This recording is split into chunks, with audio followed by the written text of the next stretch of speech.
So you don't try to upsell. You just try to make sure that they're good, type of thing. Nah. I think the number one thing is make sure your client is comfortable and good in their home. I don't want to sell somebody a home that, you know, if they saying that they don't want to pay more than $2,300, I'm not showing them houses that's $2,700 just because my commission would be bigger.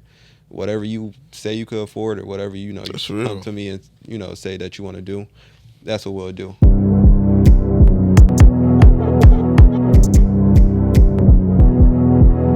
Yo, man, how y'all doing? It's Jay chilling once again. Y'all already know the vibes. I ain't got to tell y'all to like, comment, subscribe. Comes to the ninth floor so y'all can learn game the right way.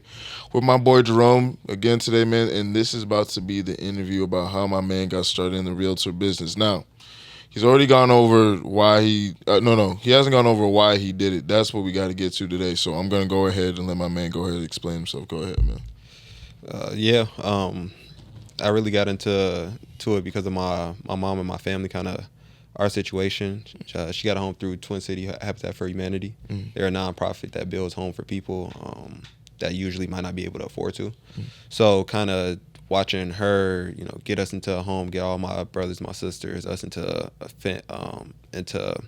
a house, and kind of be a part of a community, and kind of see that process and see her be happy and see all of my family be happy. That kind of something that I've been chasing a lot for a lot of families myself, and that's something that I hope to give to every family that I potentially hope. Was realting, was that like your, because I didn't ask, did you go to like, there's no college for realting, right? Like, I mean, you can go to like business school for say, but you take classes and you do stuff like that. Did you go to college? Yeah, I went to RCTC. Okay, and what degree did you get? Business. In business, okay. So what made you decide realting was what you wanted to do with your life? Just or what you wanted to do right now? Yeah. Well, I was hooping at first, and then that didn't necessarily pan out. So then I had to pivot, and I've always been business minded, and then kind of I got a mentor named Patrick Davis who is a realtor. I've been knowing him because that's my girl's dad. So I've been with her for the past 8 years. She'll kill me if I got it wrong, but I've been with her for a long time. So I didn't just kind of watched him. Kind of the hustle that he's shown, selling houses, the amount of money that he make, and then just kind of the families and stuff that he touched. And then that kind of just something that, I've always wanted to do, just kind of watching him, and then just kind of remembering my mom and how she was feeling, how all my family was feeling. It just kind of went hand in hand with what I really wanted to do. So when you sold your first house, right? I want you to walk me through like the emotions in the process of that. Like, you don't gotta like go into extreme detail, but like just walk me through like how that whole process went. Man, that whole process was amazing, especially it being my first. It's just something that once you go through the classes and go through the courses, you don't know when your first sale is going to be. But when that did happen, it was just amazing, because when I was showing them the house, they was picking out the rooms, and everybody running in like, Dad, I really like this house. Dad, I really like this house. Let's get it. And then when our offer got accepted, it was just amazing. And then when we closed, and I was able to hand them the keys, and I was able to see them actually pick out their rooms, and kind of a couple months down the line what they did with them and stuff. So it was just a ton of emotions. It just kind of was nostalgic for me, because it kind of gave me the same feeling that I had when I got to do it myself. Were you like nervous at all? Like, cause that's got to be anxiety inducing. Just like that first, like you're on the precipice of selling your first crib. You're like, man, like how are you feeling? Like right before they sign the paper, how are you feeling? I would say just a little bit nervous, only because I never been through the process before. So kind of, it's one of those, you kind of learn as you do it, because a lot of the time, a lot of the deals are different. So it's a lot of different stuff that might come up with different clients. But my mentor, he was able to help me throughout each and every step, as far as setting up inspections, make sure earnest money got to where it needed to go, make sure the down payment assistance got funded, just kind of those things. And so it was just kind of a little bit nervous, but a lot of the times, it just felt good. What's one thing you've learned about yourself through this job of realting? Or one thing you've gotten better at because of this job? I would say that I got better at communication. I'm not really a social person. I'm not really somebody that goes out and just talks to people, or even do podcasts and stuff like that. Like, if I wasn't a realtor, shoot, you'll probably never see me. I'd be in the crib Bro, chilling. should I be in the crib chilling with my girl? Yeah, my girl and my dogs, and I just live like that. So just kind of being more outgoing. Just I'd have made a lot of connections, and I met a lot of people doing it that I probably wouldn't have if I wasn't doing it. So just being just kind of more outgoing and being. So you would say networking, because some people are just naturally charismatic, right? Right. Do you believe that charisma is a skill that you can learn? Or do you believe it's just something you're born with? I think a lot of the times it's something that you're born with, but you can learn to be more of yourself. Okay. I'm not that charismatic, but as far as like once you get to know me, I'll be able to talk to you, sit down with you, and kind of show more of who I am as far as that. But I don't think charismatic can be something that you might be able to learn, but people typically are born with it. You seem like a charismatic guy, like you walk into the room and you that dude. So it's just kind of So you've been doing this for about a year. Do you have a goal in mind for this realtor thing? Is it kind of just like how they say the man's ad is the conqueror's mindset? You just want to sell as many houses as you can, or is there like a limit, like or a money amount that once you reach, or a goal where you're like, once I hit this, I'm good? Nah, I think sky's the limit. I'm trying to sell as many homes as I can, but more importantly, touch as many families as I can, to be honest. Yeah, I just think that it's just most important to help families get into their homes. I don't think I got a certain number where I if I touch an M, then I'm done. It's just going to be something like, I'm going to try to continually scale up and continue to build on. What are some tips and things that you've learned about like housing? I guess if you do purchase a home, I get a 30-year mortgage. That's the life of the loan. But if you make one additional payment throughout the year, that lowers the life of the loan, I think, 10 years. So it takes 10 years. Just one additional payment? Yeah, one additional payment a year. Damn. You know what I mean? Because at first you're paying My girl going to have to go 50-50. We got to pay out this shit a little bit earlier. Yeah, nah, for real. However you got to. So I would say that. I would just, tell people to be ready to own a home because, while renting is nice because of the benefits of, something break down, you just call, put in a work order, yeah. you do whatever you can, something break down in your house, that is something that you'll have to cover. But then at the end of the day, the longer you live in it, you build equity, and that equity can be used to fund a business. It can be used to give to your kid. It's just a lot of things that you can do with a home versus, apartment that, in 20 years you'll never own that apartment.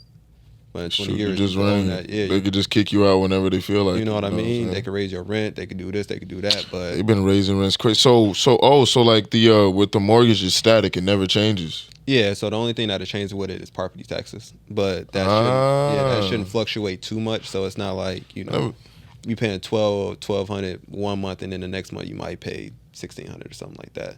So it'll kind of maybe like gradually go up depending on what the city is doing, but they're making improvements to, sidewalk, streets, stuff like that. Yeah, like stuff to make like your living where you live like better. Yeah. So okay. Yeah.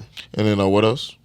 Was that too? Another tip that I would say is that if you are thinking about purchasing a house, I would, maybe not buy that car that you want yet. I wouldn't, take out all them credit cards and stuff. Once you get into that mindset of you purchasing a home, just kind of focus on getting that home. And then once you do close on it, buy the car if you really need to, take out the credit card, do whatever you want to. But I would say that once you get into that mindset of purchasing a home, try to make sure that that's, your priority, because there's a lot of things in that process that could be messed up if you divvy from that. Do you think, so I'm assuming you believe that owning is better than renting, right? So for our generation, everything is kind of like super expensive right now. That, like I said, that's the common mindset among like the people of our generation. You got the generation behind us. I haven't even heard like people my sister's age even talking about homes. Right. So how do you think that you can bring back that mindset that like our parents had, where it's kind of like, I wouldn't call our parents boomers or whatever, but they have like that traditional kind of just like work, get house, own house, give the kids, pass it around. Like, what do you think is the best way to get kids back in that mindset? So I think the best way to get people back in that mindset is to make it affordable. And that's kind of what I'm all about. I think that when people think about purchasing a home, they think about coming out $10,000, $20,000, $30,000 to purchase this home. But my goal is to show people that, it's very affordable to purchase a home. And that's any home that you want to. at any price. So it's a lot of assistance that the government is giving, down payment assistance for first-time homeowners and first generations, that you can get up to $53,000 in assistance. So that goes a long way with your down payment, your closing costs, basically everything. So, and the minimum that you need to be in this transaction is $1,000. Right. So you could purchase home for as little as $1,000 if it gets accepted. Well, I mean, we were young. I mean, I don't know your age, but I was young when that whole 2008 thing happened, right? Yeah, that was the market. And from what I'm hearing, and I don't know anything. Yeah. That sounds a little crazy. You can get a crib for a band. Yeah. It's like, it's giving the same type of, like, at least from my understanding, the same. So what's like the difference between like the housing crisis that happened in 2008 versus what you're explaining right now? Because if you tell people you can get a house for $1,000, everybody's gonna be running to get that house, and then it's like probably put on a credit card or something. You know what I'm saying? It's like, so like, what would you say the difference is? So I'm only 24. Oh, we did. Okay, so we good. You know what I mean? Yeah. So So I know a little bit about it, but I mean, the biggest difference is that a lot of people were purchasing houses that I think they couldn't really afford at that point. Yeah. I think a lot of the times what I try to do is I really don't care how much you get pre-approved for, whether you get pre-approved for $400,000, $200,000, $300,000. The first question that I ask you is, how much mortgage do you want to pay? What do you want your payments to be? Because if I know what you want your payments to be, then I can kind of steer you in the right direction to make sure. Do you recommend higher payments first though?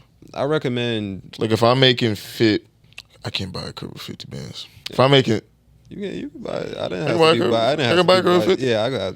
Okay. So if I want a crib, I'm like, hey man, I got 50K. I make 50K a year. My credit score is like 700. Like, what could I be like? That's just average. What could I be looking at with that? What type of loan length should I get on that? Right. So typically you get a 30-year fixed rate mortgage. But a lot of the times it depends, because if you got car payment, that could lower how much you can qualify for, to be honest. So when banks give you this loan, they go off of what your monthly payments is versus your income. So they'll look at your debt to income ratio and then put that together, and then they'll give you a pre-approval for a loan amount. So a lot of the times, if you make 50K but you got a $800 a month car, right, you're not going to be able to qualify as much as somebody that makes, 45 or something like that, but they don't got a car payment. They might be able to qualify. Okay. So they look at like all the things that you're paying for and say, okay, this is how much we're going to give you because this is how much we know you can pay. Yeah, we know you can pay. So then based on that, if you got, if you get pre-approved for $300K and that's say a $2,500 mortgage, and I know you don't want to pay it, I'll be like, hey, how much do you want to pay a month in mortgage? Somebody might say $2,000 or $22,000. Well, then that might be $250 or that might be $275. So we'll start looking at homes in that range, and then a lot of the times, if their home expectations don't meet the amount they're willing to pay for, they might pay a little bit more if that home is nicer. So then that'll be a conversation too. But I typically go based off of what you said. You tell me you could afford. So you don't try to upsell. You just try to make sure that they're good, type of thing. Nah. I think the number one thing is make sure your client is comfortable and good in their home. I don't want to sell somebody a home that, if they saying that they don't want to pay more than $2,300, I'm not showing them houses that's $2,700 just because my commission would be bigger. Whatever you say you could afford, or whatever you come to me and say that you want to do, that's what we'll do. Because I was always under the impression like anything sales related, you try to like hook them in with like a little bit, and then you try to get them with like as much upsell that you can get. Do you think that the business is like gonna keep like for what you do? Do you think it's gonna keep going up, like more and more realtors, or do you think it's kind of like a steady influx that's just gonna be like consistent?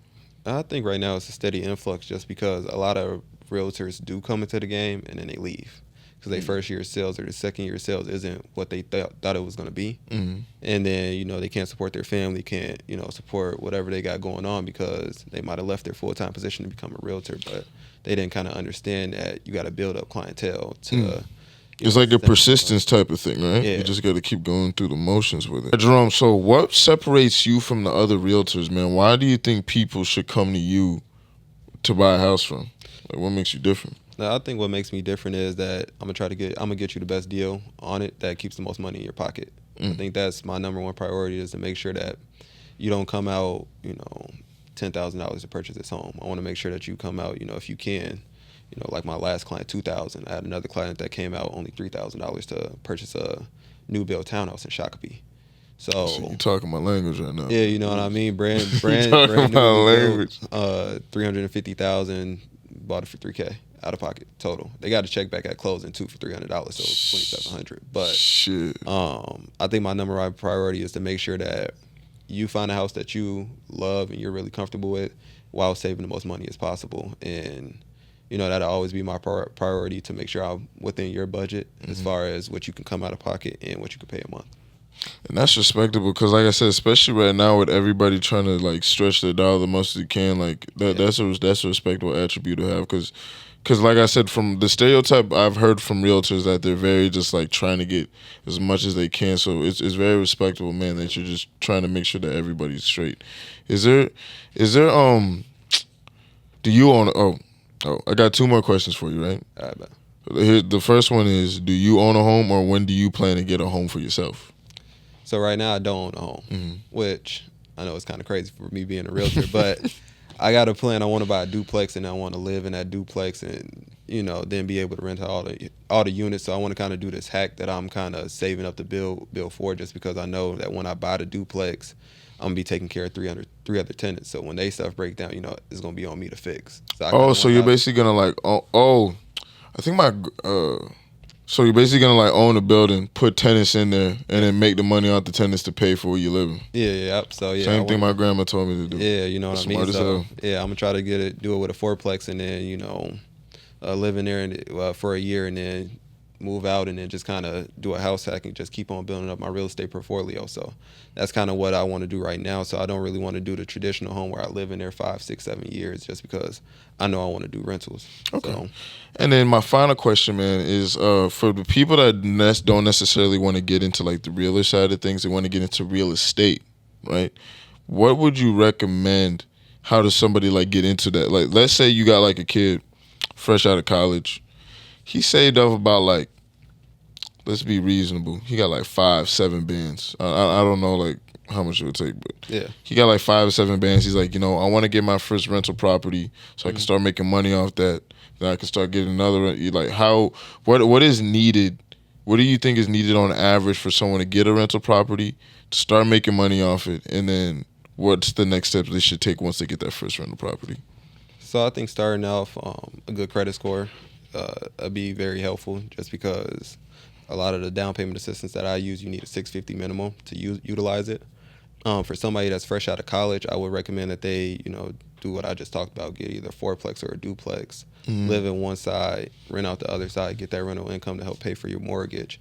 And then when you're ready to move on, because, fresh out of college, you might not have kids, you might be a little bit less tied down to a community or a certain space, you'll be able to kind of go from that one, buy another duplex, buy another fourplex, not have to put down 20% because that's your primary residence. And then you're saving money while being able to have somebody pay for your rent, so you're not come out of pocket that money.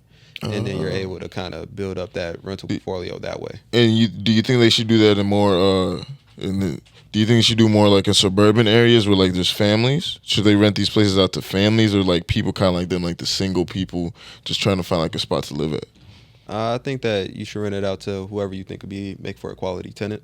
I think that that's the most important thing. I think that, not necessarily if it's the suburbs or the city, because you can have bad tenants in. Yeah, you can have bad tenants. Yeah, that's just wherever you go. But I would just do a quality screening as far as your tenants, just making sure that, they'll take care of your things, your property. They'll, show love to it and respect to it. And, that way, when you get that income from them, that it's, you're not trying to hound them, or you're not trying to, you're not having to fix things that they break. And then it's just kind of like, they're respecting the property. So sometimes families can be a little bit better for that, because they typically, try to hold on to it versus single people. But sometimes single people, they might not be there as much, and they might not, so it's just kind of doing the proper screening just to make sure whoever you do rent it to, they're a good fit for you. Perfect.